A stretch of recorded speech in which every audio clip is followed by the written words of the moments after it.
गाय का बाप शेर और सफेद शेर की शक्तियों से बाप का पुनर्जन्म।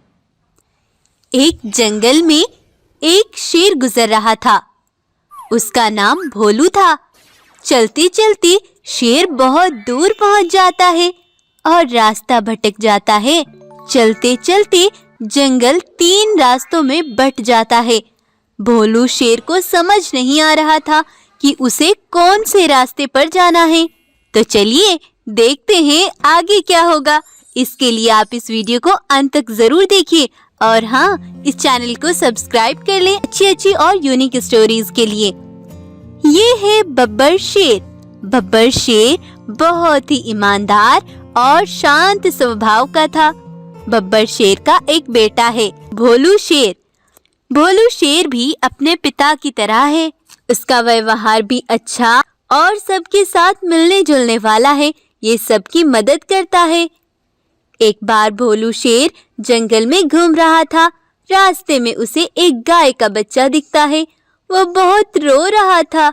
यह देखकर भोलू उसकी मदद करने के लिए उसके पास जाता है तो देखता है वहाँ एक गाय मरी पड़ी थी। यह गाय इस बच्चे की माँ थी। तब भोलू पूछता है, क्या हुआ गाय बहन, क्यों रो रही हो? क्या हुआ गाय बहन, क्यों रो रही हो?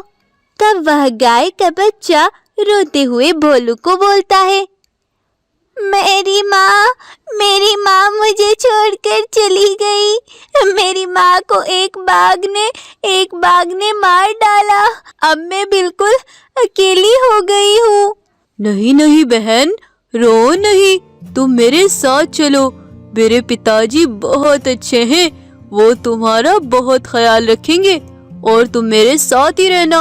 हम साथ रहेंगे, खेलेंगे, बड़ा मजा आएगा। भोलू शेर की ये बातें सुनकर गाय को बहुत अच्छा लग रहा था। वह उसके साथ गुफा पर आ जाती है। ये मेरी बहन बनकर हमारे साथ रहेगी। इसकी माँ इसे छोड़कर इस दुनिया से चल बसी। भोलू अपने पिता को सारी बात बताता है।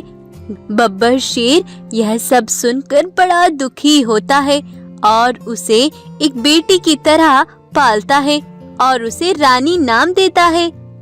अब तीनों साथ रहने लगते हैं। इसी तरह बहुत दिन बीत गए थे। बब्बर शेर भी बूढ़ा हो गया था। भोलू और रानी गाय अब बड़े हो गए थे। बब्बर शेर सभा आयोजन करता है और सारे जानवरों के सामने ये ऐलान करता है, देखो सभी साथियों, मैं अब बूढ़ा हो चला हूँ। ना जाने कब मेरे प्राण निकल जाएं। मैं आप सभी को ये बताना चाहता हूँ, मेरे मरने के बाद जंगल का राजा मेरा बेटा भोलू शेर होगा और जंगल का आधा हिस्सा मेरी बेटी रानी गाय का है। जितना हक मेरे बेटे भोलू का इस जंगल पर होगा, उतना ही रानी गाय का भी होगा।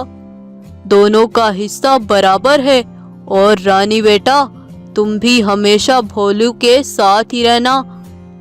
सारे जानवर और भोलू रानी भी इस बात को स्वीकार कर लेते हैं।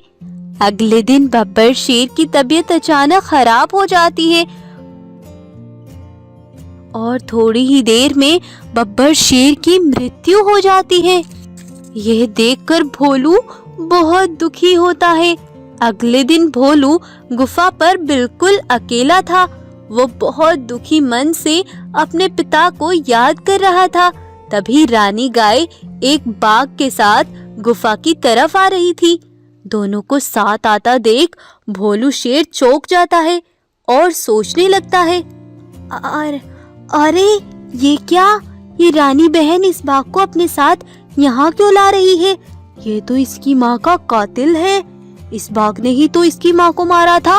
तब रानी गाय और बाघ उसके पास आते हैं। तब रानी गाय भोलू से कहती है, अरे भोलू शेर, चलो यहाँ से। अब यहाँ तुम्हारा कोई काम नहीं। ये जंगल अब मेरा